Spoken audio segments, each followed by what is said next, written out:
بہت سے اندھ بھکت یہ کہہ رہے ہیں محمود مدنی کو بچانے کے لیے، کہہ رہے ہیں کہ بھائی سیاست اور قیادت میں فرق ہے. بالکل فرق ہے. تو کیا یہ ایک قائد کو جو مذہبی رہنما ہو، دھرم گرو ہو، اس کو یہ حق حاصل ہوتا ہے کہ وہ ایک سیاسی لیڈر جو مسلمانوں کا لیڈر ہے اس کے بارے میں اٹھ پٹانگ باتیں کرے اور اس کو کہے کہ جو اس کی حمایت کرنے والے ہیں وہ پاگل لوگ ہیں؟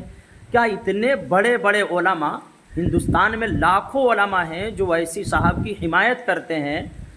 خالد سیف اللہ صاحب رحمانی، مولانا خالد سیف اللہ صاحب رحمانی کتنا بڑا عالم، کتنا بڑا عالم، وقت کے امام ابو حنیفہ ثانی ہے وہ، الحمدللہ.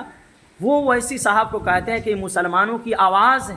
یہ ان کا بھی اپمان ہے. لاکھوں علماء کا اپمان کیا ہے محمود مدنی صاحب نے، لاکھوں عوام کا دل دکھایا ہے. معافی مانگنی چاہیے ان کو. آپ کیا سمجھ رہے ہیں؟ معافی مانگنی چاہیے. مولانا محمود مدنی صاحب نے جو کہا ہے کہ جو ویسی کے بیان سنتے ہیں وہ پاگل ہیں، جو ان کے مجمع میں آتے ہیں وہ پاگلوں کی بھیڑ ہوتی ہے، یہ بالکل بکواس ہے، بالکل واہیات ہے، بالکل غلط ہے.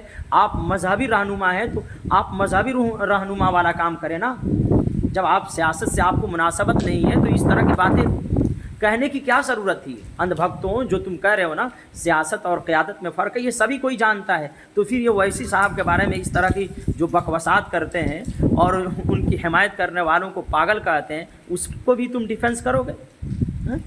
یعنی ایک تھوڑی بہت بھی عقل رکھنے والا انسان یہ سمجھ سکتا ہے کہ محمود مدنی صاحب نے جو کچھ بھی کہا ہے وہ بالکل دشمنی میں نکل کر کہا ہے. انصاف کا دامن انہوں نے چھوڑ دیا یہاں.